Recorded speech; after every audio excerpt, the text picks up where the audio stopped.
رحم الله من قرأ الفاتحة. بسم الله الرحمن الرحيم. الحمد لله رب العالمين إياك نعبد وإياك نستعين اهدنا الصراط المستقيم صراط الذين أنعمت عليهم غير المغضوب عليهم ولا الضالين. لا حول ولا قوة إلا بالله العلي العظيم. أعوذ بالله من الشيطان اللعين الرجيم. بسم الله الرحمن الرحيم. الحمد لله رب العالمين، والحمد لله الذي نور قلوبنا بمحبة علوية، والحمد لله الذي جعلنا من المتمسكين بولاية المرتضوية، والحمد لله الذي فرض مودته على العربية والعجمية وعلى مبلغ رسالاته الإلهية سيدنا ومولانا ومولى الثقلين جد الحسن والحسين أبي القاسم مصطفى محمد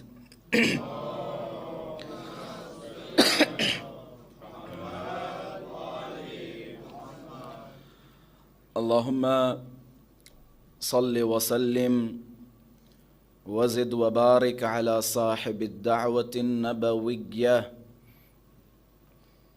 والصولة الحيدرية والعصمة الفاطمية والحلم الحسنية والشجاعة الحسينية والعبادة السجادية والمعاصر الباقرية والآثار الجعفرية والعلوم الكاظمية والحجج الرضوية والجود التقوية والنقابة النقوية والهيبة العسكرية والغيبة الإلهية الحجة القائمية صلوات الله وسلامه أجمعين.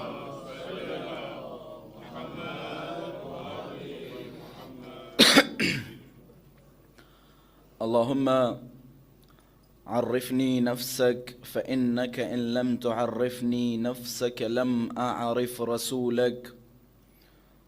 اللهم عرفني رسولك، فإنك إن لم تعرفني رسولك لم أعرف حجتك.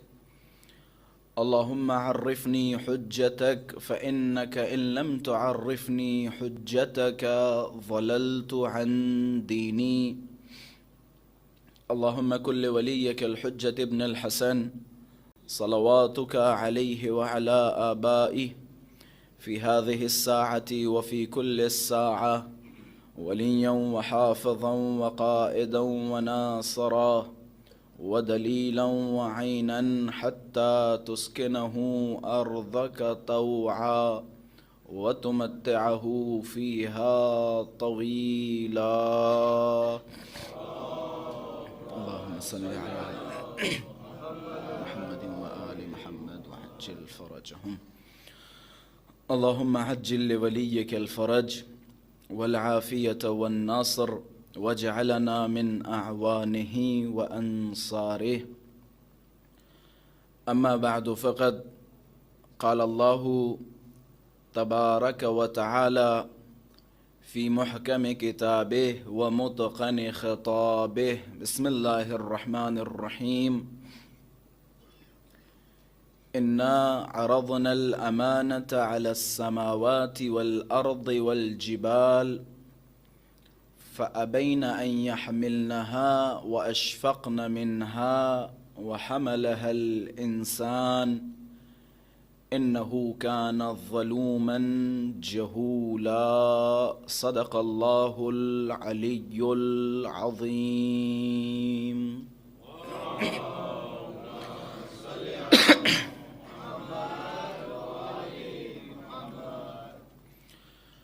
وجود ذوالجود نازنین امام زمان عجل اللہ تعالی فرجہ الشریف کی سلامتی اور حضرت کے ظہور میں تعجیل شیعیان حیدر صفدر کی سلامتی، تمام علماء کرام مراجعین اعظام کی سلامتی اور آپ سب اپنی سلامتی، اہل خانہ کی سلامتی کے لیے بآواز بلند صلوات ہدیہ فرمائیں۔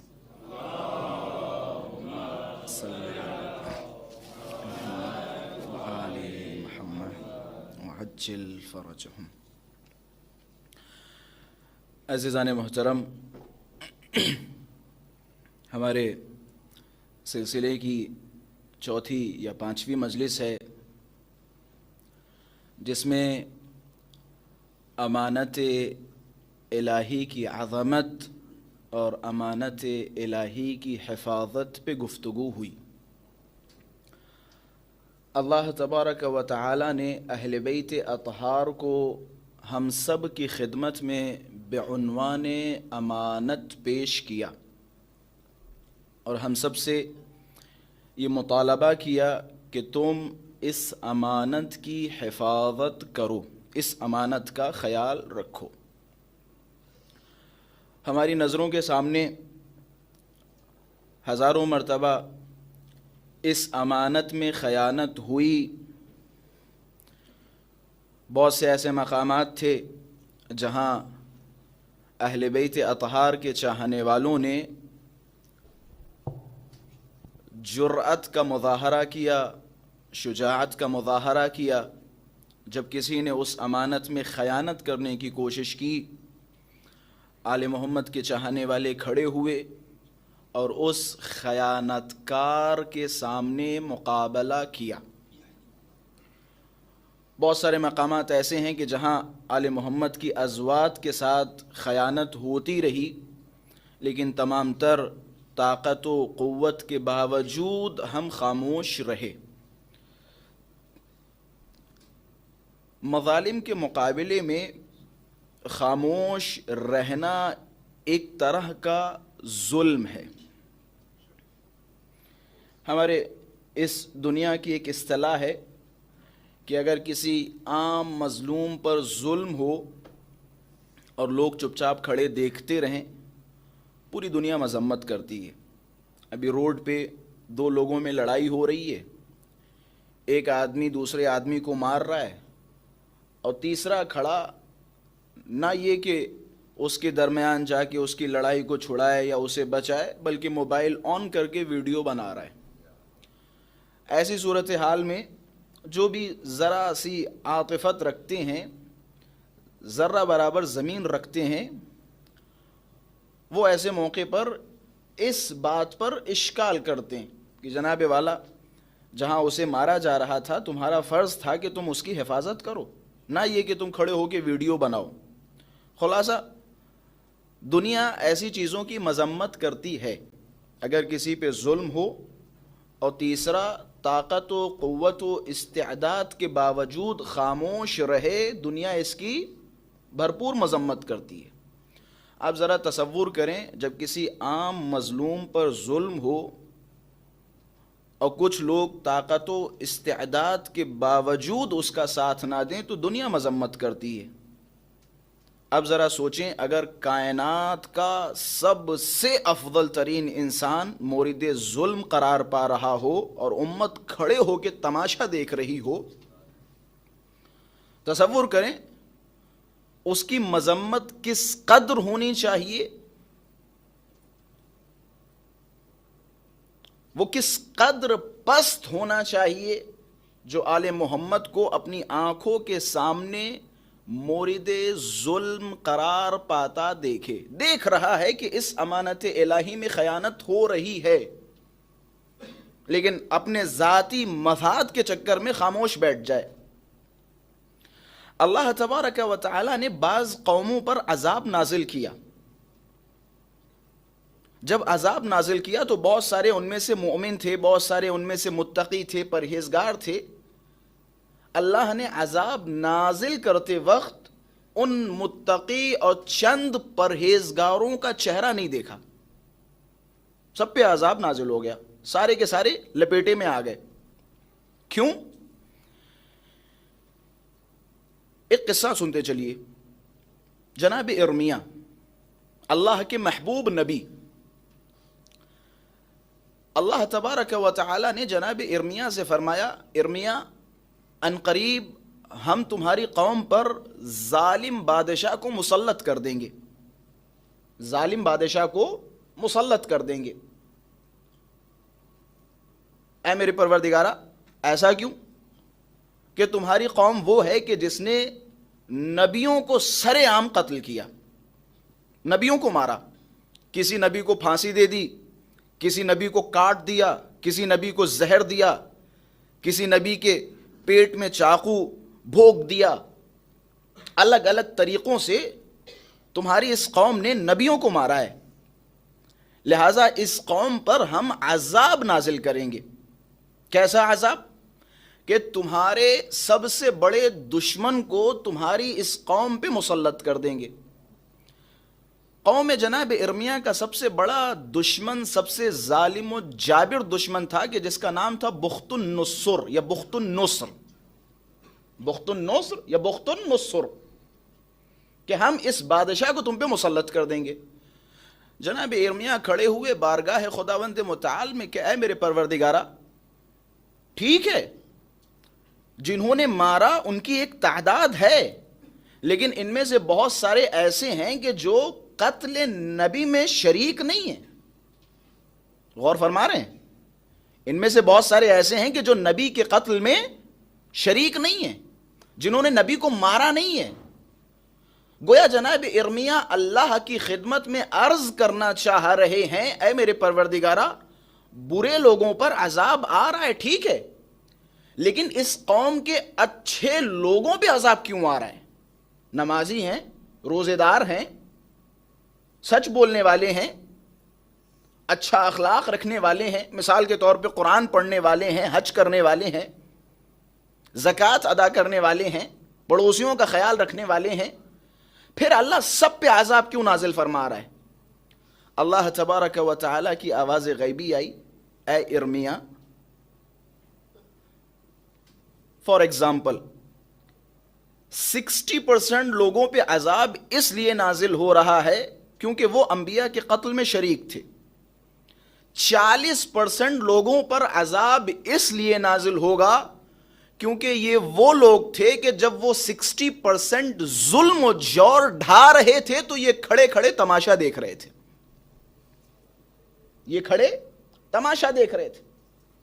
سمجھ میں یہ آتا ہے کہ ظلم کو دیکھنے والا بھی ظالم کے ساتھ محشور ہوتا ہے، اور یہی وجہ ہے امام سید سجاد کے نورانی کلمات.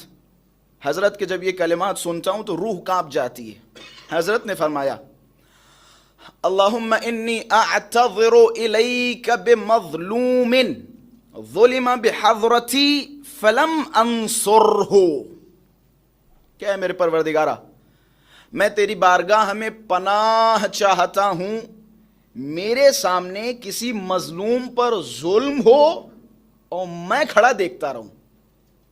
یہ کس کے جملے؟ امام سجاد کے.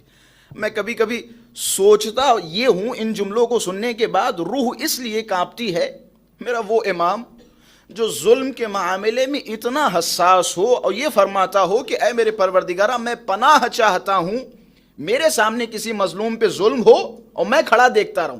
یعنی ایسا موقع میری زندگی میں نہ آئے کہ میرے سامنے کسی پہ ظلم ہو اور میں کچھ کر نہ سکوں. اتنا حساس ظلم کے معاملے میں. لیکن افسوس یہ ہے کہ اسی خانوادے کے ساتھ سب سے زیادہ ظلم ہوا اور سب سے زیادہ اسی خانوادے کے مقابلے میں لوگوں نے سکوت اختیار کیا، چپی ساندھی.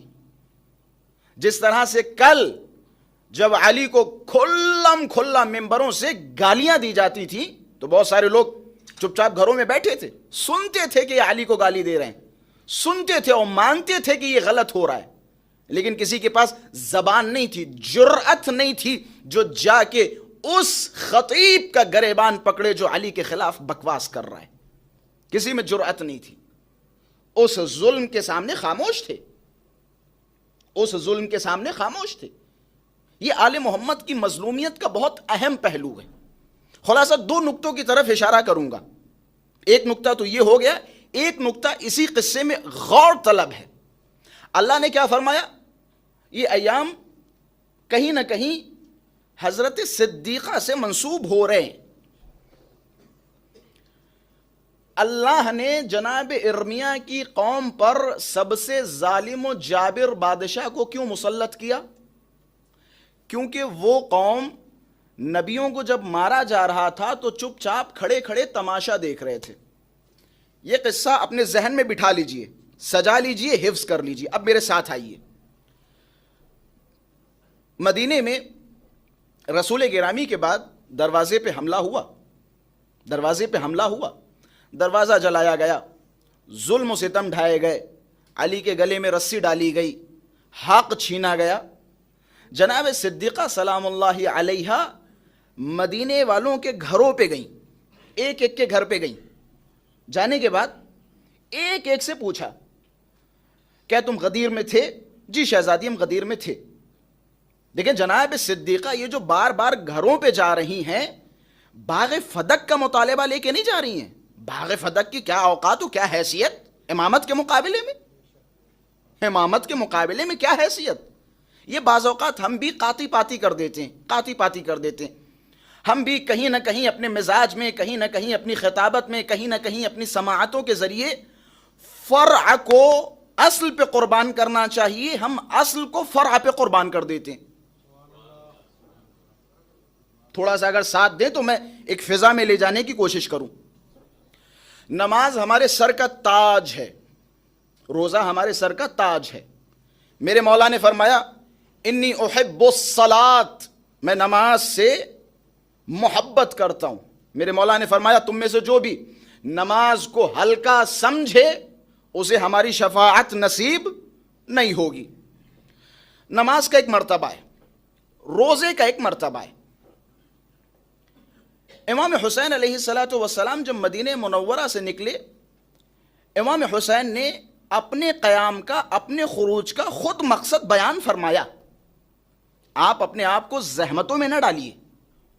جو امام خود قیام فرما رہا ہے وہ امام خود جانتا ہے کہ مجھے بتانا چاہیے یا نہیں بتانا چاہیے. جس امام نے قیام کیا اس امام نے خود اپنے قیام کا مقصد بیان فرمایا ہے. تو آپ اپنے ذہن کی اختراعات لوگوں کے سامنے بیان نہ کیجیے. امام حسین جب مدینے سے نکلے تو امام حسین نے کیا فرمایا؟ انما خرجت لطلب الاصلاح فی امت جدی. یاد ہونے چاہیے الفاظ. میں قیام کر رہا ہوں، میں خروج کر رہا ہوں، کس لیے؟ تاکہ جد کی امت میں اصلاح کر سکوں. کنشاسا والو ذرا بتاؤ جد کی امت کا سب سے بڑا فتنہ کیا تھا؟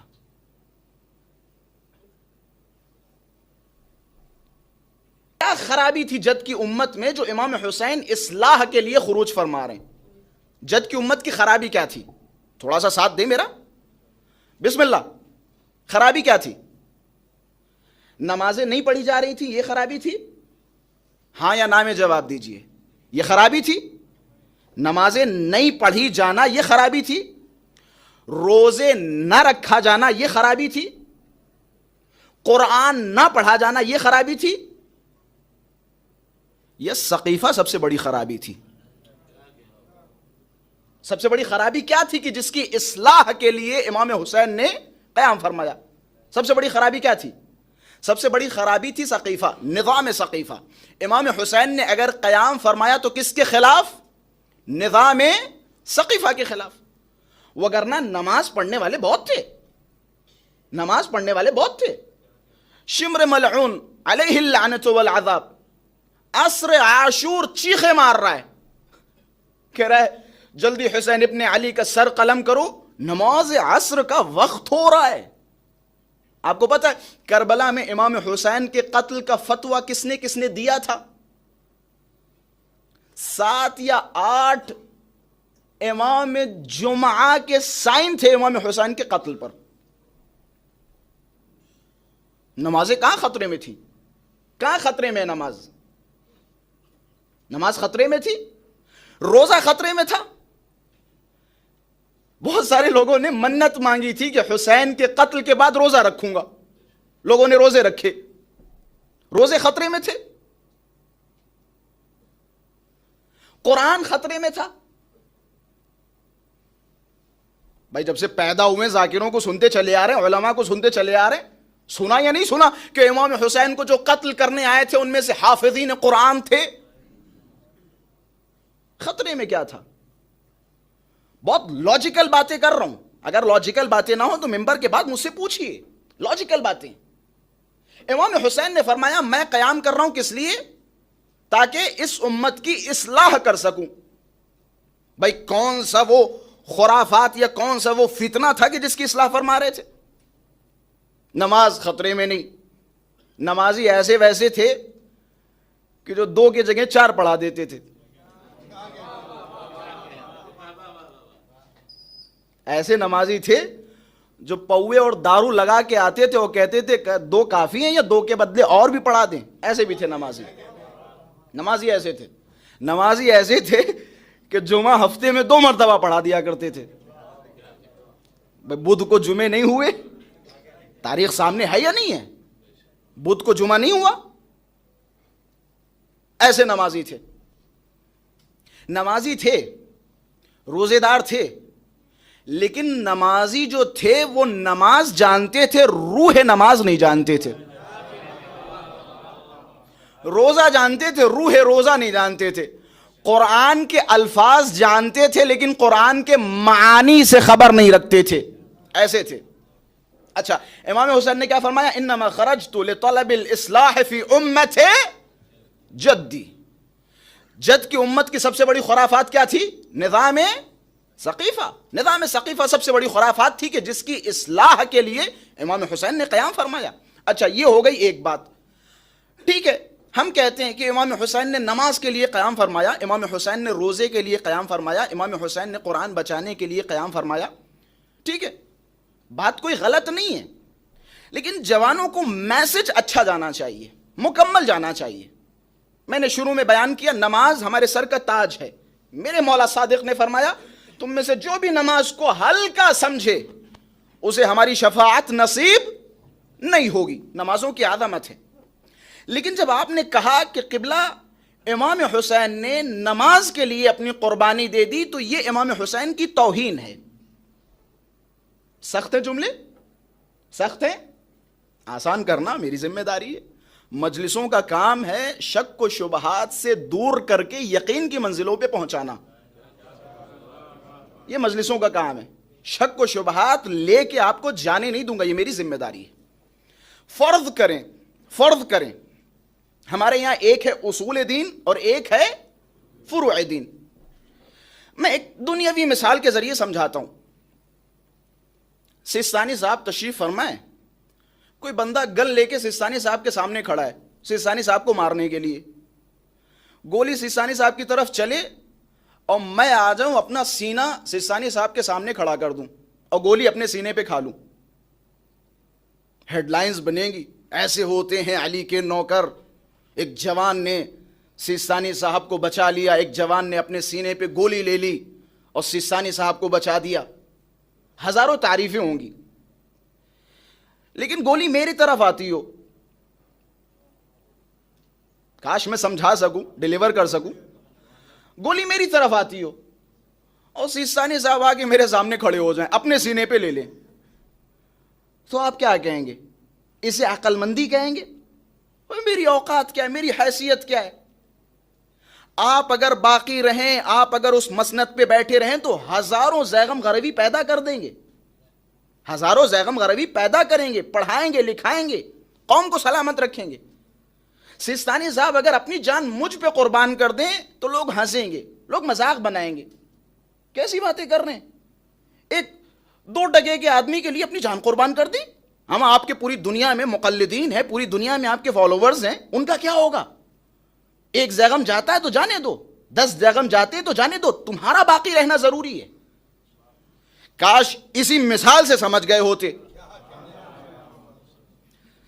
نماز کیا ہے؟ اصول دین ہے یا فروع دین؟ بھائی نماز کیا ہے بچوں؟ نماز کیا ہے؟ اصول دین ہے یا فروع دین؟ فروع دین. امامت کیا ہے؟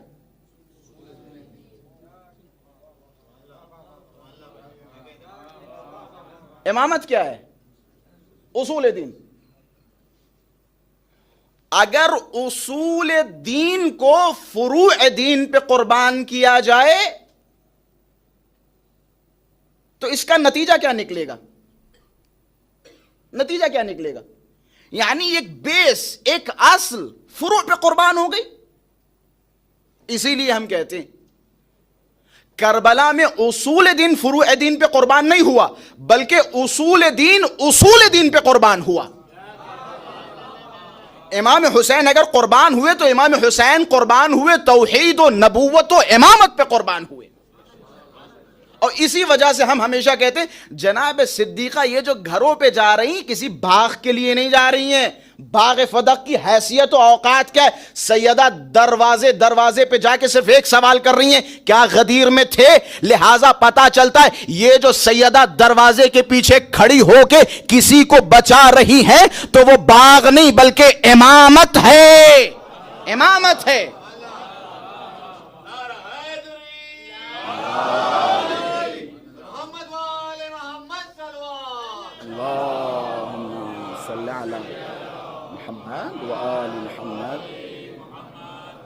امام حسین کے قیام کا مقصد اصول دین ہے. اصول دین ہے. امام حسین نے اپنی قربانی توحید پہ دی. امام حسین نے اپنی قربانی امامت پہ دی، امامت کو بچانے کے لیے دی. شہزادی کونین کسی باغ پہ قربان نہیں ہوئی. شہزادی کونین نے اپنی شہادت پیش کی. شہزادی کونین جو دروازے پہ گئیں در حقیقت مسئلہ یہ تھا تاکہ حق لوگوں کے سامنے واضح کر سکیں. باغ فدق تو ایک بہانہ تھا. اصل مقصد شہزادی تھا علی کا حق واضح کرنا. وہ علی جو مورد ظلم و ستم قرار پا رہا ہے اس علی کا حق واضح کرنا، یہ تھا شہزادی سلام اللہ علیہا کا کام. شہزادی نے حق علی کو زندہ کیا. ہر انسان کا فریضہ ہے کہ وہ اپنی اوقات اپنی حیثیت کے مطابق حق علی کو زندہ کرے، علی کے حق کو زندہ کرے. یہ جو ایام عزائے فاطمیہ آتے، ایام عزائے فاطمیہ میں ہمارا سب سے اہم مسئلہ کیا ہوتا ہے؟ حق علی. علی کے حق کو کیسے زندہ کیا جائے، علی کے حق کو لوگوں تک کیسے پہنچایا جائے. جس حق کے لیے جناب شہزادی کونین نے اپنی جان دی ہو اس حق کی عظمت کیا ہوگی، اہمیت کیا ہوگی. جگہ جگہ حضرت صدیقہ سلام اللہ علیہا نے علی ابن ابی طالب کو ڈیفینڈ کیا ہے، جگہ جگہ ڈیفینڈ کیا ہے. گویا شہزادی ہمیں اور آپ کو سکھا گئی ظلم ہر دور میں ہوتے رہیں گے، ظلم ہر دور میں ہوتے رہیں گے، لیکن ہمارا اور آپ کا فریضہ ہے کہ ہم ان مظالم کے مقابلے میں اہل بیت اطہار کی صورت میں جو امانت ہمارے درمیان ہے اسے ڈیفینڈ کریں. یہ ایک ہمارا فریضہ ہے. وگرنہ یہ آخر الزمان ہے. آخر الزمان فتنوں کا دور ہے، فتنوں کا دور ہے. اور سب سے بڑی شے جو قوموں کو خراب کر دیتی، معاشروں کو خراب کر دیتی، وہ ہے فتنہ. اور یہی وجہ ہے اہل بیت اطہار نے جگہ جگہ فرمایا الفتنۃ اشد من القتل. فتنہ قتل سے زیادہ شدید ہے، کیونکہ قتل کرنے والا ایک بندے کو مارتا ہے، ختم، فنش. لیکن فتنہ ہزاروں قوموں کے ضمیروں کو مار دیتا ہے، نسلوں کو مار دیتا ہے. فتنہ جیسے ہم آج کی زبان میں کہیں پروپوگنڈا، کسی کے خلاف، امیر المؤمنین کے خلاف. یہ اموی دور ہے، یہ اموی سیاست ہے چاروں طرف، جہاں فتنوں اور پروپوگنڈوں کی بھرمار ہے. یہ اموی سیاست ہے. معاویہ کیا کرتا تھا؟ سوچ سکتے ہیں؟ کوئی سوچ سکتا ہے؟ بچوں کو راتوں میں بکری کا بچہ گفٹ کیا کرتا تھا. ایک بچے کو بکری کا بچہ گفٹ کر دیا. 2-4 دن وہ بکری کا بچہ ایک بچے کے پاس رہتا تھا. 5 سال 6 سال 7 سال کے بچے کو اگر آپ کوئی چھوٹا سا کوئی جانور دے دیں، پیارا سا کیوٹ سا، بکری کا بچہ بہت پیارا ہوتا ہے. بچہ 2-4 دن جب اسے کھلاتا ہے، کھلانے کے بعد جب وہ بچہ اس بکری کے بچے سے مانوس ہو جاتا ہے، اٹیچ ہو جاتا ہے، پھر راتوں میں معاویہ اپنے کارندوں کو بھیج کے چوری کروا لیتا تھا. چوری کروانے کے بعد صبح اعلان کراتا تھا، بچوں سے جا کے کہتا تھا تمہارا بکری کا بچہ کیا ہوا؟ بچہ روتا تھا. پتہ نہیں رات کون اٹھا لے گیا، کہ وہ جو اٹھا لے گیا اس کا نام بتاؤں؟ کہ ہاں بتا دو، اس کا نام کیا ہے؟ کہ وہ علی تھا، کہ وہ علی تھے۔ تمہارے بکری کے اس بچے کو علی چرا لے گئے۔ یہ دیکھیں کس طرح سے برین واش کر رہا ہے بچوں کا۔ یہ کیسے برین واش ہوتا ہے؟ فتنوں کے ذریعے، پروپوگنڈوں کے ذریعے۔ آخر الزمان پروپوگنڈوں کا دور ہے، آخر الزمان فتنوں کا دور ہے۔ مولا نے فرمایا یصبح الرجل مؤمنا ویمسی کافرا، صبح جناب والا مومن تھے، شام ڈھلتے ڈھلتے کافر ہو گئے۔ صبح مومن تھے، شام ڈھلتے ڈھلتے کافر ہو گئے۔ آخر الزمان کی تعریف میں حضرات معصومین فرماتے ہیں ابتلاء عظیمہ و امتحانا شدیدہ، ایک شدید امتحان ہوگا، ایک شدید امتحان ہوگا، کسی کو پتہ ہی نہیں چلے گا، حق و باطل اتنا مل چکا ہوگا کہ کسی کو اندازہ ہی نہیں ہوگا کہ حق ہے کیا اور باطل کیا ہے۔ اور میں ہمیشہ یہ کہتا رہتا ہوں، اس دنیا میں یا کسی دنیا میں بہت سادے مزاج شیعہ وہ ہوتے ہیں جو تقدس کا دھوکہ کھاتے ہیں، تقدس کا دھوکہ کھاتے ہیں۔ مثال کے طور پہ میرا امامہ بڑا اچھا ہے، پیارا ہے، خوبصورت سا بنا ہوا ہے، لائنیں بھی بہت اچھی اچھی پیاری پیاری بنی ہوئی ہیں، داڑھی بھی ٹھیک ٹھاک ہے، آنکھیں بھی اچھی ہیں، بات بھی بڑی پیار سے کرتا ہوں، آواز بھی بڑی پیاری ہے، عربی بھی بہت اچھی بولتا ہوں مثال کے طور پہ، اخلاق بھی ٹھیک ٹھاک ہے۔ ممبر سے اترنے کے بعد جھک کے السلام علیکم، وعلیکم السلام، کیسے مزاج ہیں؟ آپ کو دیکھے ہوئے کتنا عرصہ ہو گیا، آپ کا فرزند کیا خوبصورت منقبت پڑھتا ہے، آپ کا بیٹا کیا خوبصورت حدیث قصہ پڑھتا ہے، آپ کے گھر کی وہ دعوت الحمدللہ بہت زبردستی، اللہ آپ کو سلامت رکھے۔ 4-5 یہ مسکے والے جملے مارے، جناب والا اتنے مطمئن ہو گئے کہ اس دور میں اگر کوئی عالم حق ہے تو قبلہ زیغم صاحب ہیں، اگر کوئی حق کی پہچان ہے تو قبلہ زیغم صاحب ہیں۔ حق کی پہچان صرف 14 ہے، کسی ایغم زیغم کی کوئی اوقات نہیں، کوئی حیثیت نہیں۔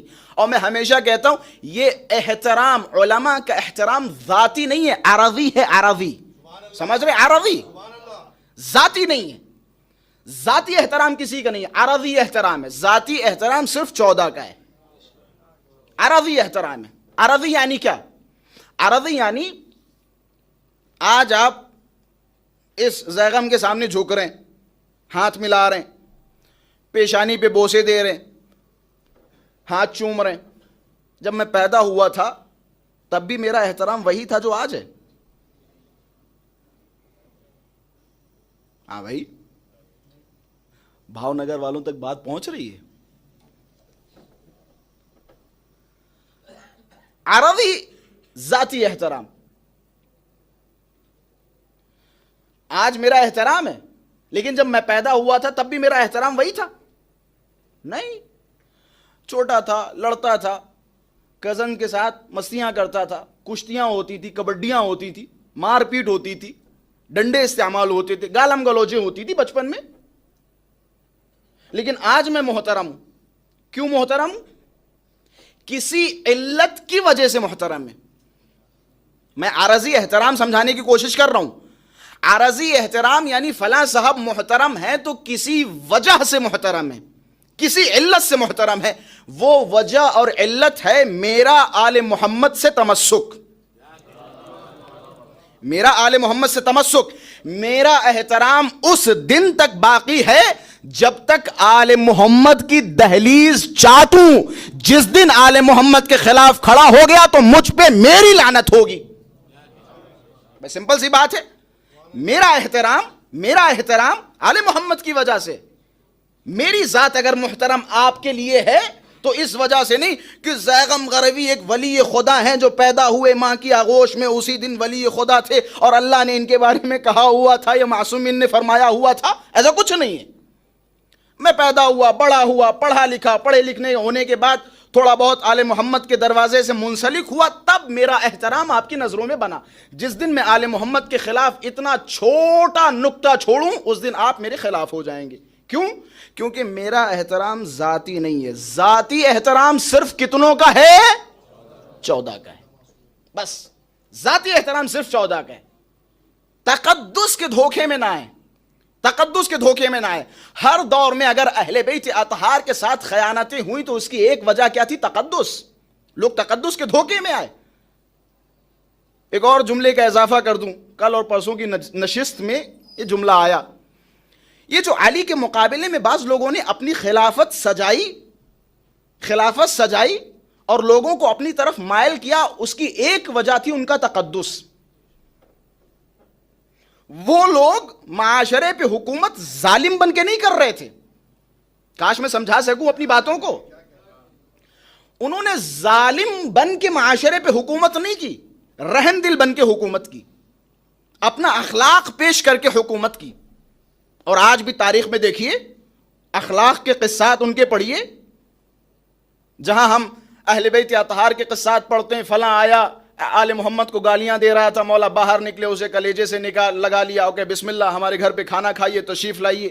یہ سارے قصات آپ کو وہاں ملتے ہیں, سارے قصات وہاں ملتے ہیں. وہ الگ بات ہے چوری کے ہوں یا خود کے ہوں, لیکن ملتے ہیں. اچھا, یہ عادت بھی, یہ چیز بھی تاریخ میں بڑی شہرت پائی. اب بات آ گئی تو ایک نکتہ آپ حضرات کو دیتا چلوں پھر آگے بڑھوں. میں غور کر رہا تھا, آل محمد کی کوئی ایک ایسی فضیلت نظر نہیں آتی کہ جس میں کہیں نہ کہیں ہاتھ نہ مارا ہو. پچھلے سال ہی میں نے کہا تھا کہیں, آل محمد کی فضیلتیں تو چھوڑو, آج جب ہمارے بعض نوحہ خانوں کے نوحے نہیں چھوڑ رہے ہیں,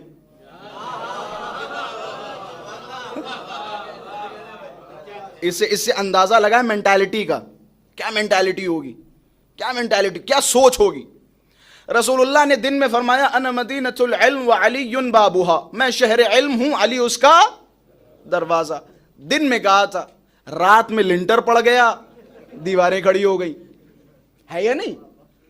فوراً فیکٹری میں گئی اور بن گئی. کیا بنی جناب؟ فلاں صاحب اس کی چھت ہے, اور فلاں صاحب اس کا دروازہ ہے, اور فلاں صاحب اس کی دیواریں, اور فلاں صاحب اس کی کنڈی ہے. بن گئی. رسول نے فرمایا یا علی انت منی بمنزلت ہارون من موسیٰ الا انہ لا نبی بعدی, تم میرے نزدیک وہی منزلت رکھتے ہو جو ہارون کو موسیٰ سے تھی. کتنی پیاری حدیث ہے, ہلکا سا سنائی دیا. اگر رسول کے بعد کوئی نبی ہوتا لکانا فلانن, تو فلاں صاحب ہوتے. اسی پہ ایک جملہ میں اکثر کہتا رہتا ہوں, دوبارہ تکرار کیے دے رہا ہوں. ٹھیک ہے, چوری کی عادت ہے, اب عادت تو چھڑا نہیں سکتے, کرو, کہاں تک کر سکتے ہو, کس فضیلت میں کر سکتے ہو. لیکن ایک جملہ میں آپ کو دیے دے رہا ہوں, ہر فضیلت میں چوری کر سکتے ہو, ہر جگہ ہاتھ مار سکتے ہو, دم ہو تو آل محمد جیسا شجرہ لا کے دکھاؤ.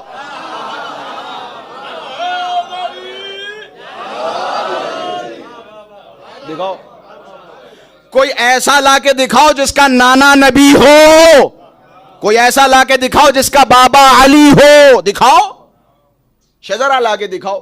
ہر جگہ تو چیزوں کو بدل سکتے ہو, شجرے کہاں سے بدلو گے شجرے. اب ماں باپ تو ایکسچینج کر نہیں سکتے, جو ہے سو ہے. اچھا, یہ بھی کمال یہ بھی ہے کہ بعض لوگوں نے چینج کرنے کی کوشش کی, حقیقت ہے, کوشش کی یا نہیں کی. معاویہ نے جنگ صفین کے دوران خط لکھا کہ علی جنگ بند کر دیجئے, آگے چل کے ہمارا اور آپ کا شجرہ مل جاتا ہے. ہمارا اور آپ کا شجرہ ایک جگہ مل جاتا ہے. مولانا کا استغفر اللہ ربی و اتوب الیہ, کہاں میرا کہاں تیرا شجرہ. غلام سے کہا لکھو, لکھنا شروع کیا. من النبی ومنکم المکذب, نبی ہم میں سے تھا, نبوت کو جھٹلانے والے تم میں سے تھے. اللہ کا شیر ہم میں سے تھا اور جھوٹی قسمیں کھانے والے تم میں سے تھے. منا سیدۃ نساء العالمین ومنکم حمالۃ الحطب, کہ فاطمہ سیدہ نساء عالمین ہم میں سے تھی اور تم میں سے وہ ام جمیل جو رسول اللہ پہ کوڑا و کچرا پھینکا کرتی تھی. میرا تیرا مقابلہ کیسا مقابلہ؟ منا سیدہ شبابی اہل الجنہ ومنکم صبیۃ النار. ارے میرے دو بیٹے جنت کے سردار ہیں. ذرا اپنی نسلوں کی طرف دیکھ, اپنی نسلوں کی طرف دیکھ. میں کہتا ہوں یہ سارے مقابلے ختم کر کے علی کے لیے صرف ایک جملہ کافی تھا کہ میرا بیٹا حسین ہے, تیرا بیٹا یزید ہے. ایک صلوات پڑھیں محمد والے محمد کی ذات پر.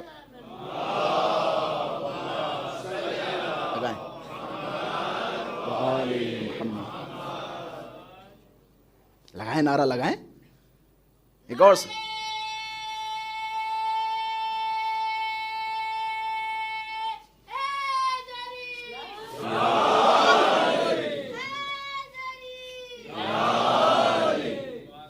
یہ فتنوں کا دور ہے, فتنوں کا دور ہے, پروپوگنڈوں کا دور ہے. ہر طرح کے پروپوگنڈے کیے, ہر طرح کی سازشیں کی, لیکن سازشوں کا ایک ٹھکانہ ہوتا ہے. سازشوں کی ایک حد ہوتی ہے, ایک لمٹ ہوتی ہے. آج ٹھیک ہے کرو, کل ٹھیک ہے کرو, لیکن وہ دن دور نہیں جب ان سازشوں کا خاتمہ ہو. بنو عباس سے پاورفل کوئی سازشوں کا اڈا دیکھا آپ نے؟ بنو عباس سے پاورفل کسی کو دیکھا؟ ہاں یار. بنو امیہ سے پاورفل کسی کو دیکھا؟ یزید سے پاورفل کسی کو دیکھا؟ یزید کی حکومت کتنی بڑی تھی؟ فل سے دنیا پہ یزید کی حکومت تھی, فل سے دنیا پہ بنو امیہ کا راج تھا. مجھے نہیں پتا اللہ کی قسم وہ سچویشن کیا ہوگی. آج سننا بڑا آسان ہے, کہنا بڑا آسان ہے کہ جناب سیدہ زینب نے یہ فرمایا, سن لیا بڑی آسانی سے. لیکن وہ دور ذرا اپنے دماغ میں چلائیں, آنکھیں بند کریں اور سوچیں. یزید کا دربار ہے, چاروں طرف یزید کی فوجیں کھڑی ہیں, جہاں جہاں تک نظر جائے یزید کی حکومت ہے. کہیں تلوار, کہیں نیزے, کہیں تبر, کہیں بھالے, کہیں برچھیاں, سب یزید اور یزیدیوں کے ہاتھوں میں. ایک خانوادہ جس کے ہاتھوں میں ہتکڑیاں, پیروں میں بیڑیاں, قیدی بن کے ہزاروں لوگوں کے درمیان سر جھکائے کھڑے ہیں. سوچے, تصور کریں. کیا زینب علیہ مقام کا اطمینان دیکھیں, اطمینان دیکھیں. کیوں اطمینان ہے؟ کیونکہ انہیں پتا ہے کہ ہم حق پہ ہیں. یزید سب کچھ کرنے کے باوجود مطمئن نہیں ہے. جناب زینب سلام اللہ علیہا سب کچھ قربان کرنے کے باوجود مطمئن ہے. جملہ سنیے, خدا کی قسم جملہ سنیے اور تصور کیجئے, گھروں پہ جائیے, سوچئے. آج جب دمشق جاتے ہیں, شام جاتے ہیں, بڑا آسان ہے. جیسے ایئرپورٹ سے اترتے ہیں تو لکھا ہوتا ہے ویلکم ٹو سٹی آف سیدہ زینب. بڑا آسان ہے, بڑا آسان ہے.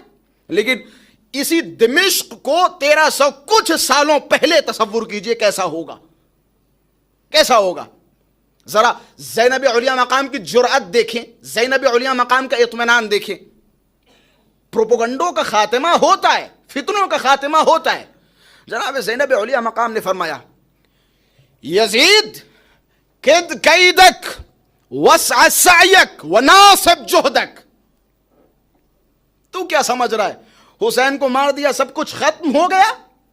تجھے جو کوششیں کرنی ہو کر, جو منصوبے بنانے ہو بنا, جو چالیں چلنی ہو چلا, لیکن خدا کی قسم ہم اہل بیت کا ذکر مٹا نہیں سکتا. جو کرنا ہو کر, لیکن ہم آل محمد کا ذکر نہیں مٹا سکتا. یہ زینب علیہ مقام کا اطمینان تھا. گویا زینب علیہ مقام نے بتا دیا تیرے فتنوں کا خاتمہ نزدیک ہے, تجھے جو فتنے کرنے ہو کر, فتنوں کا خاتمہ نزدیک ہے. آخر الزمان, عزیزان محترم, آخر الزمان فتنوں کا دور ہے, جس دور میں حضرت حجت پردہ غیب میں ہے, ظاہری طور سے ہماری آنکھوں سے اوجھل ہیں. وہ دور سب سے زیادہ فتنوں کا دور ہے. ذرا تصور کریں, جس دور میں امام بذات ہی موجود تھا, اس دور کے فتنے کتنے شدید تھے. اب وہ دور کے جہاں امام نہیں ہے, اس دور کے فتنے کتنے شدید ہوں گے. تصور کریں, تصور کریں. یہی وجہ ہے اہل بیت اطہار علیہم الصلوۃ والسلام نے جگہ جگہ فتنوں سے ہوشیار فرمایا ہے, جگہ جگہ فتنوں سے ہوشیار فرمایا ہے. روایات بھری پڑی آخر الزمان کے فتنوں کے حوالے سے. میں اکثر یہ کہتا رہتا ہوں, جناب ہمارا مزاج یہ ہو گیا ہے کہ ہمیں بس جو حضرت مولانا صاحب بتائیں گے ہمیں اسی پہ اکتفا کرنی ہے. حضرت مولانا پہ عقیدہ ہے, حضرت مولانا جو کہیں گے ہمیں وہی سننا ہے اور وہی سمجھنا ہے, اس کے علاوہ اپنی طرف سے ہمیں کچھ نہیں کرنا ہے. ہم فارغ آدمی ہیں. معذرت کے ساتھ, اللہ نے یہ قرآن مولوی کے لیے نازل نہیں فرمائی ہے. سمجھ رہے ہیں؟ اگر سمجھے تو تھوڑی سی مسکراہٹ چہرے پہ لائیں. کسی مولوی کے لیے نازل نہیں فرمائی ہے. توضیح المسائل, کسی مرجع کا توضیح المسائل, اس کے پہلے صفحے پہ لکھا ہوتا ہے یجب علی کافۃ المؤمنین یجب علی المکلفین, ہر مکلف پہ واجب ہے کہ وہ ان تمام مسائل سے آشنا ہو. بھئی آپ پہ واجب ہے کہ آپ کو پتہ ہونا چاہیے کہ وضو کیسی کرنی ہے, نمازیں کیسی پڑھنی ہے, روزے کیسے رکھنے. آپ پہ واجب ہے یا نہیں؟ ہمارے یہاں مشہور یہ ہے کہ آپ جہاں پھنسیں گے مولانا صاحب کو کال کریں گے, مسئلہ حل. یہ طریقہ دین سیکھنے کا نہیں ہے. جب آپ اس طریقے پہ اور اس روش پہ چلیں گے تو پھر وہ حدیث جو میں نے پہلے یا دوسرے دن سنائی تھی وہ حدیث تطبیق کرے گی. دوبارہ بعنوان درس سنا دوں تاکہ حفظ ہو جائے. مولانا نے کیا فرمایا؟ من دخل فی هذا الدین بالرجال اخرجہ الرجال کما دخلوہ فی, جو بھی اس دین میں لوگوں کے ذریعے داخل ہوگا لوگ اسے فارغ کر دیں گے, ہوا بھی نہیں لگے گی, نکال دیں گے. ومن دخل فی هذا الدین بالکتاب والسنہ زالت الجبال قبل ان یزول, لیکن جو بھی اس دین میں کتاب اور سنت کی روشنی میں داخل ہوگا پہاڑ اپنی جگہ سے ہل جائے گا لیکن اس کا ایمان اپنی جگہ سے ہلے گا نہیں. اس کا ایمان اپنی جگہ سے ہلے گا نہیں. مومن تھالی کا بیگن نہیں ہوتا. مومن تھالی کا بیگن نہیں ہوتا ہے. بیگن رکھیں تھالی میں اور دیکھیں کیا کریں, ایسے کریں تو اس طرف, ایسے کریں تو اس طرف. یہ آج کے مومنین کی حالت ہے. یہ مومنین کی حالت ہے. مومن, ایک فارسی خطیب فرمایا کرتے تھے مومن باید یہ جور باشه, یہ رنگ باشه. انسان کا ایک رنگ ہونا چاہیے, ایک طور طریقے ہونا چاہیے. یہ تو وہ قرآن مجید میں اللہ تبارک و تعالی ارشاد فرمانا نا کہ بعض ان میں سے وہ ہیں جو ہمارے پاس آتے اور آنے کے بعد کہتے ہیں ہم تو آپ کے ساتھ ہیں. وَإِذَا خَلَوْا إِلَىٰ شَيَاطِينِهِمْ, جب وہ شیاطین کی طرف جاتے ہیں وہ کہتے ہیں ہم تو تمہارے ساتھ ہیں, ہم تو ان کا مذاق اڑانے گئے تھے. یہ قرآن کی آیت ہے, قرآن کی آیت ہے. مومن کیسا ہونا چاہیے؟ ایک رنگ, ایک رنگ. اور یہی وجہ ہے مولانا نے فرمایا ان المؤمن اشد من زبر الحدید. اللہ اکبر, قربان جاؤں مولا کے جملوں پر. مولانا نے فرمایا مومن لوہے سے زیادہ سخت ہوتا ہے. لوہے سے سخت. چیک کرو ذرا اپنے آپ کو, آپ لوہے سے سخت ہے یا نہیں ہے؟ اپنا ایمان دیکھو, لوہے سے سخت ہے یا نہیں ہے؟ مولا فرما رہے ہیں ان المؤمن اشد من زبر الحدید. مومن کا ایمان لوہے سے زیادہ سخت ہوتا ہے. کیوں؟ کہتے ہیں لأن الحدید اذا دخل النار لان, کیونکہ لوہا جب آگ میں ڈالا جاتا ہے تو لوہا اپنا آکار بدل دیتا ہے. لوہا اپنا آکار بدل دیتا ہے. لیکن ان المؤمن لو قتل ثم نشر ثم قتل لم يتغیر قلبه. مومن کو مار ڈالو پھر زندہ کرو, پھر مار ڈالو پھر زندہ کرو, لیکن مومن کا ایمان بدلتا نہیں ہے. مومن کا ایمان بدلتا نہیں ہے. جناب عمار سے معاویہ نے کہا عمار کتنے میں بکو گے؟ کیا خریدنا چاہتا ہے معاویہ؟ کہ علی کے پات کو چھوڑ دو, علی کے راستے کو چھوڑ دو, میرے ساتھ آ جاؤ. معاویہ, علی کی محبت بکاؤ نہیں ہے. علی کی محبت بکاؤ نہیں ہے. عمار ہم تمہیں اتنا سونا، اتنا چاندی، اتنے ہیرے، اتنے جواہرات دیں گے، علی کو چھوڑ دو، علی کو چھوڑ دو۔ عمار کا جملہ کہ معاویہ کیوں پریشان ہو رہا ہے، تو مجھے مار دے، بدن کو مثلا کر دے، ٹکڑے ٹکڑے کر دے، جلا دے، میری راکھ خاک کو اڑا دے، پھر جمع کر، پھر ٹکڑوں کو جوڑ، پھر جسم بنا، پھر اس میں روح پھونک، پھر عمار کو زندہ کر۔ اس طرح عمار کے ساتھ 70 یا 70,000 مرتبہ یہ کام کر، اور پھر عمار کو کھڑا کر، تو عمار کے منہ سے بس ایک جملہ نکلے گا، جب تک زندہ ہوں علی کے ساتھ ہوں، علی کے سوا کسی کے ساتھ نہیں، علی کے سوا کسی کے ساتھ نہیں۔ عشق علی سے بڑی نعمت کیا چاہیے، کیا چاہیے، کیا چاہیے؟ دنیا کے سب سے امیر ترین افراد میری نظروں کے سامنے بیٹھے ہیں، دنیا کے سب سے امیر ترین افراد، اور یہ کوئی خطابت نہیں ہے، کوئی ذاکری نہیں ہے۔ ابھی تک تو سمجھ ہی گئے ہوں گے کہ کتنی خطابت اور کتنی ذاکری اور کتنا آل محمد کے کلام سے تمسک۔ میں کوشش یہی ہوتی ہے، ٹھیک ہے اپنے الفاظ بہت سارے نکلتے ہیں، لیکن حقیر کی کوشش یہی رہتی ہے کہ جو کچھ آپ کے سامنے بیان کیا جائے قرآن و حدیث، قرآن و حدیث۔ ایک صاحب مولا کے پاس آئے اور آنے کے بعد عرض کرنے لگے، مولا بڑا غریب ہوں، مولا بڑا غریب ہوں۔ مولا نے فرمایا تم غریب ہو؟ کہ جی مولا بہت غریب ہوں۔ کہ اچھا ٹھیک ہے، تم اپنے آپ کو غریب کہہ رہے ہو نا، میں تمہیں فلاں سونے کا پہاڑ، ہیرے کا پہاڑ تمہاری آغوش میں رکھتا ہوں، تمہارے پاس جو ایک چیز ہے وہ مجھے دے دو۔ مولا میرے پاس ایسا کیا ہے یہ پھٹے ہوئے کپڑوں کے علاوہ؟ اپنی اوقات پہچانو، اپنی حیثیت پہچانو، حیثیت پہچانو۔ مولا فرما رہا ہے میں تمہیں دنیا کا خزانہ دیتا ہوں، تمہارے پاس جو چیز ہے وہ مجھے دے دو۔ مولا میرے پاس کیا ہے؟ کہ عشق علی، کہ عشق علی۔ ابھی تک یہ مانگنے آئے تھے، ابھی تک اپنی غربت کا شکوہ کرنے آئے تھے، عشق علی سنا مچل گئے کہ مولا اتنا سستا میرا عشق نہیں ہے، اتنا مولا اتنا سستا میرا عشق نہیں ہے، یہ عشق علی ہے، یہ عشق حسین ہے ہمارے دلوں میں۔ اس سے بڑی نعمت کیا ہو سکتی ہے؟ منتہا اس وجود کو پہچانے، اس عشق، اس محبت کو پہچانے۔ جتنا زیادہ آپ آل محمد سے متمسک ہوتے رہیں گے، جتنا زیادہ آپ آل محمد سے قریب ہوتے جائیں گے، اتنی ہی اپنی عظمت اپنی نظروں میں بڑھتی جائے گی۔ غور فرما رہے ہیں؟ اپنی عظمت اپنی نظروں میں بڑھتی جائے گی جتنا آپ آل محمد سے قریب ہوتے جائیں گے۔ آل محمد سے قربت اختیار کریں، آل محمد سے قربت اختیار کریں، آل محمد سے قریب جائیں۔ شب جمعہ ہے، اور جب عشق کی باتیں آتی ہیں تو ساری محبتیں ایک طرف اور محبت حسین ایک طرف۔ اور یہ بھی میرا کوئی اپنی طرف سے کہا ہوا جملہ نہیں ہے، اپنی طرف سے کہا ہوا جملہ نہیں ہے، حدیث ہے،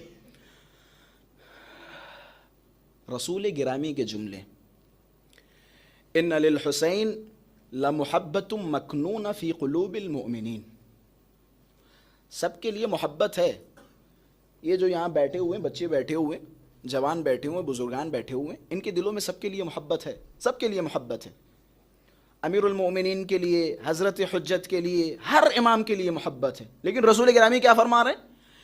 ان للمؤمنین ان فی قلوب المؤمنین ان للحسین لمحبت مکنون فی قلوب المؤمنین۔ امام حسن کے لیے محبت، امام علی کے لیے محبت، رسول اعظم کے لیے محبت، سب کے لیے محبت ہے، لیکن ان مؤمنین کے دلوں میں حسین کے لیے خاص محبت ہے۔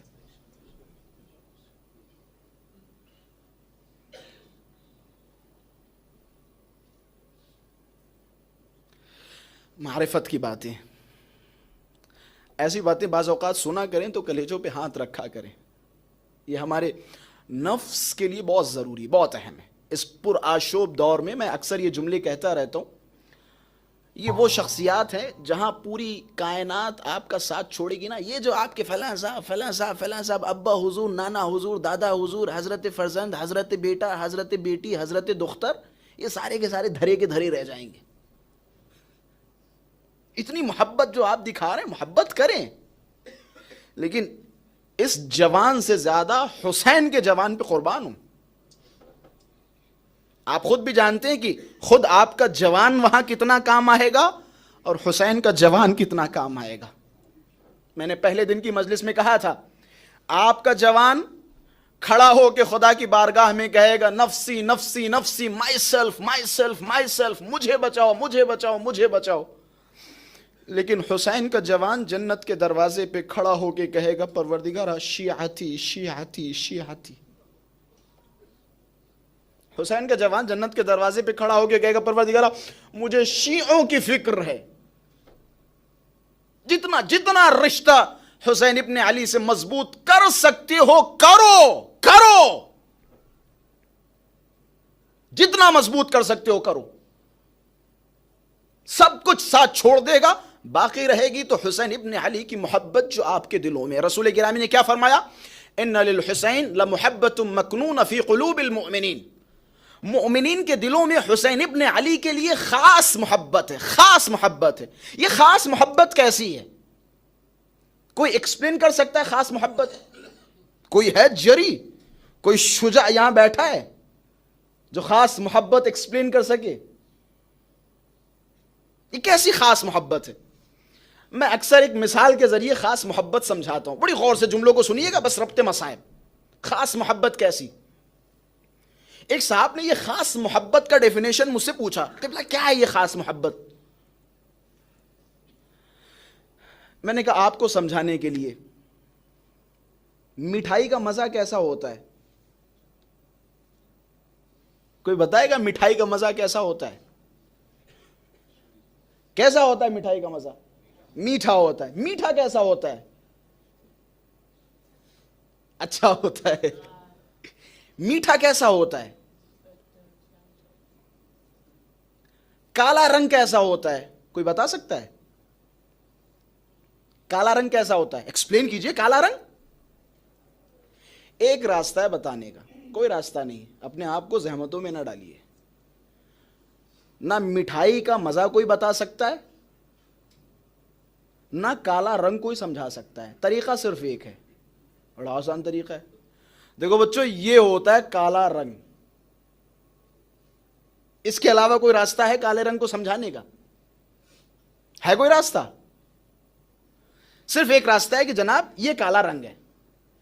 مٹھائی کا مزہ کوئی سمجھا سکتا ہے؟ نہیں سمجھا سکتا. ایک ہی راستہ ہے، میٹھے کی ایک پیس لیجئے اور منہ میں رکھ دیجئے، جناب ایسا مزہ ہوتا ہے.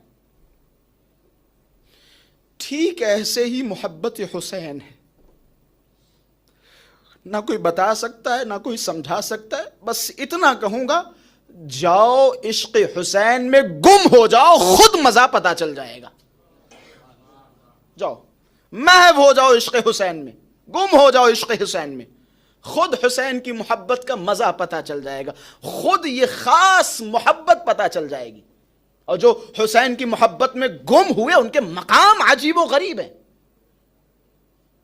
مقام عجیب و غریب ہے. اچھا ایک ہدیہ دوں میں. ابھی تک میں نے جو بھی جملات آپ حضرات کے سامنے بیان کیے، میں نے ہدیے کا لفظ استعمال نہیں کیا. یہ میں ہدیے کا لفظ استعمال کر رہا ہوں. اگر تھوڑا بہت کسی پہ سستی سوار ہو چکی ہو تو ایک صلوات کے ذریعے سستی کو دور کر دیں.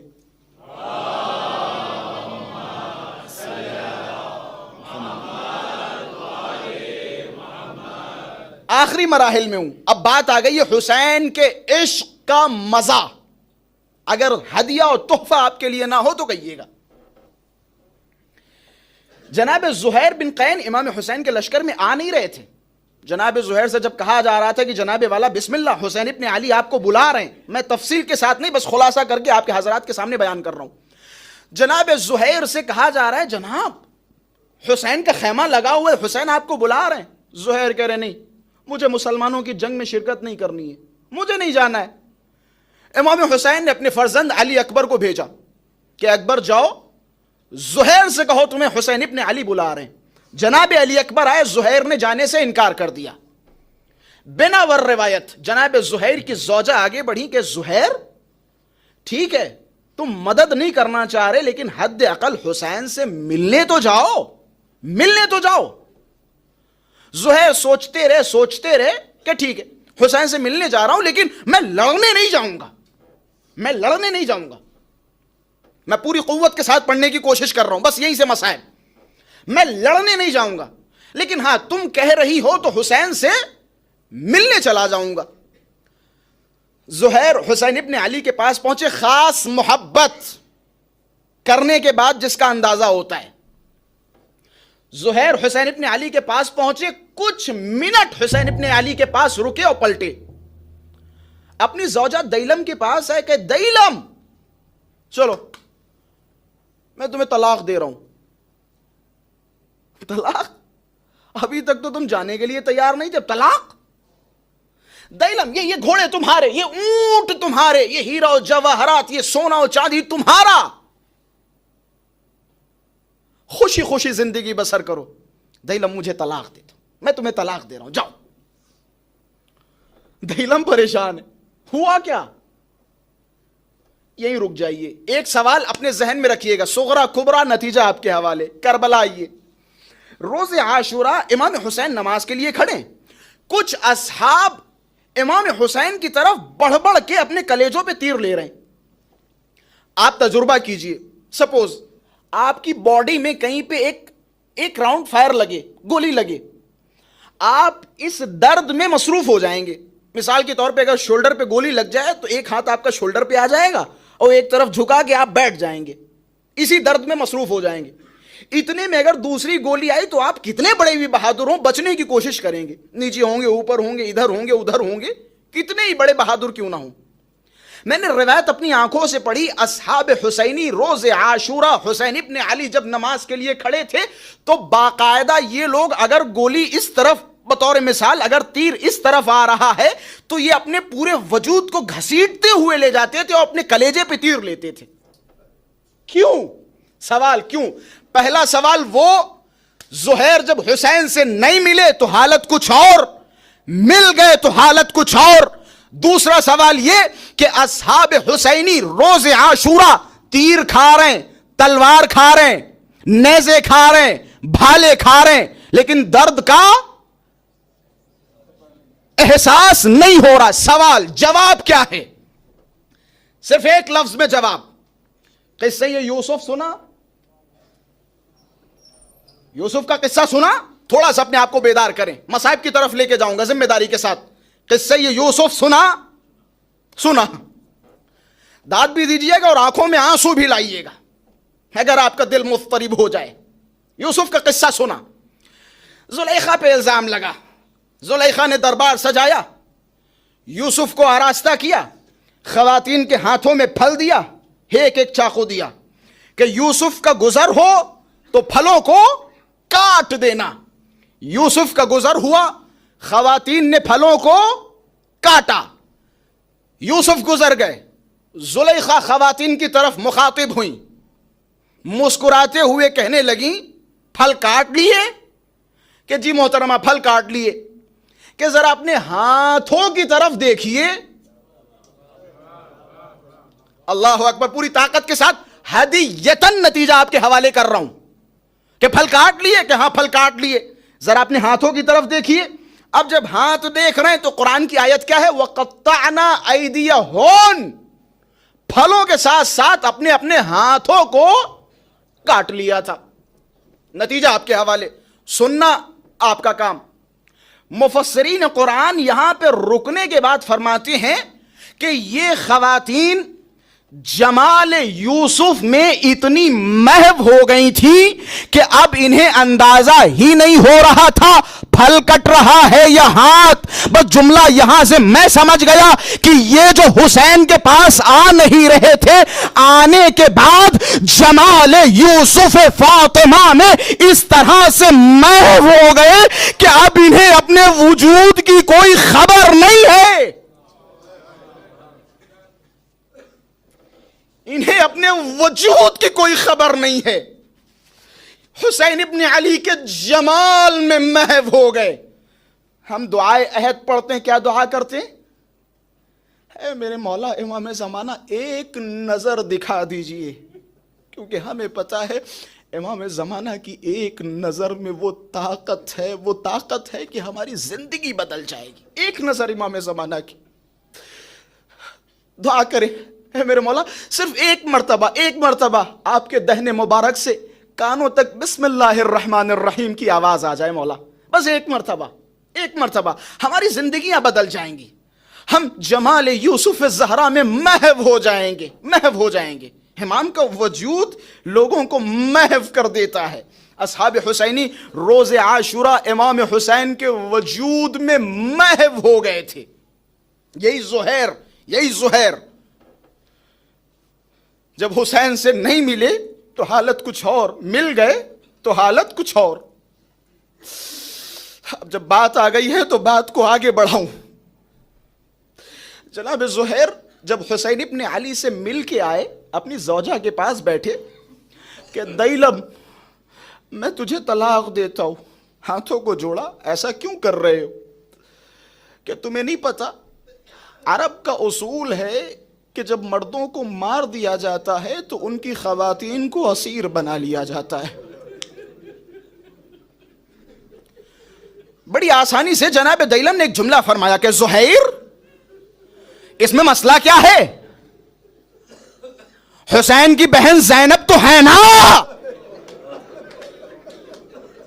کیا مسئلہ ہے؟ ارے جس قافلے میں زینب جیسی علی کی لاڈلی ہو, کس میں مجال جو ان کی طرف آنکھ اٹھا کے دیکھے. جناب زہیر پہ غیظ طاری ہوا کہ اے دیلم تو اپنا مقابلہ زینب سے نہ کر, وہ آقا زادی ہے تو غلام زادی. میں ہاتھوں کو جوڑوں گا, اے زہیر تمہیں نہیں معلوم, ارے 11 محرم یہی زینب ہے. اللہ اکبر, اللہ اکبر. ارے انہیں کیا معلوم یہ زینب پہ رحم نہ کریں گے. روز عاشورہ جناب زہیر بن قین نے اپنی شہادت دی. 11 محرم قافلہ روانہ ہوا. روایتوں کے الفاظ ہیں جب یہ لٹا ہوا قافلہ کوفہ پہنچا, سارے سر نو کے نیزہ پہ بلند تھے. جناب دیلم اپنے گھر سے بھاگتی ہوئی آئیں. جیسے ہی ان کی نظر اپنے شوہر زہیر بن قین کے سر پہ پڑی, جناب دیلم تڑپ گئیں. ایک جملہ اور سناتا چلوں. روایتوں کے جملے ہیں کہ جناب دیلم کا زہیر کا ایک بیٹا تھا. مقتل کے جملے ہیں, کہتے جیسے ہی زہیر کے بیٹے نے اپنے بابا کا سر نو کے نیزہ پہ بلند دیکھا, مقتل کے جملے ہیں زہیر کا بیٹا گھر کی طرف دوڑا, ایک ننھی سی تلوار اٹھائی اور ان ظالموں پہ ٹوٹ پڑا, یہ کہتے ہوئے کہ میرے بابا کا سر میری نظروں کے سامنے, میں کیسے خاموش رہوں. بس میں ہاتھوں کو جوڑوں گا. یہ منظر میرا بیمار امام سجاد دیکھ رہا تھا. عجب نہیں سجاد تڑپے, ارے میں کیسے تلوار اٹھاؤں. اللہ اکبر, اللہ اکبر. خدا آپ کو کوئی غم نہ دے سوائے غم مظلوم کربلا کے. اپنے دلوں کو کربلا یہ معلّہ لے جائے. خوش قسمت ہے وہ افراد جو اس وقت کربلا کی سرزمین پہ کھڑے ہیں. روایتوں کے جملے ہیں جناب دیلم نے جب اپنے شوہر کا کٹا ہوا سر دیکھا, بڑی تحمل سے سنیے گا, حق گری ادا کیجئے گا. روایت کے جملے ہیں جناب دیلم نے غلام کو بلایا, ایک کفن نکالا, غلام کے ہاتھوں میں دیا کہ اے غلام یہ حسین علی کے بیٹے ہیں, یہ حسین نبی کے نواسے ہیں. مجھے یقین ہے کربلا میں انہیں کفن دے دیا گیا ہوگا, انہیں غسل بھی دیا گیا ہوگا, انہیں دفن بھی کر دیا گیا ہوگا. لیکن میرا شوہر تو غلام ہے نا، میرے شوہر کو کون کفن دے گا؟ اے غلام، یہ کفن لے، کربلا کا رخ کر، زہیر کے لاشے کو تلاش کر، غسل دینا، کفن پہنانا، دفن کر دینا۔ غلام نے کفن لیا، کربلا کا رخ کیا، کچھ دنوں کے بعد واپس پلٹا۔ روایتوں کے جملے ہیں، دیلم اپنے دروازے پہ کھڑی تھی، کیا دیکھا؟ غلام دیلم کے سامنے آیا، ہاتھوں میں کفن ہے، سر کو جھکایا، دیلم پہ غضب طاری ہوا، اے غلام، کیا تجھے کربلا کا راستہ نہ ملا کہ ملا؟ کیا تجھے زہیر کا لاشا نہ ملا کہ بی بی زہیر کا لاشا ملا؟ پھر تو نے زہیر کو کفن کیوں نہ دیا؟ بھائی اتنا سننا تھا۔ غلام تڑپ گیا کہ اے میری بی بی، جب میں کربلا پہنچا میں نے کیا دیکھا؟ ایک طرف حسین کا لاشا، ایک طرف عباس کا لاشا۔ ارے میں کفن کیسے دیتا؟ ارے میں فاطمہ کو کیا منہ دکھاتا؟ تو نے زہیر کو کفن دیا، میرے لاڈلے حسین کو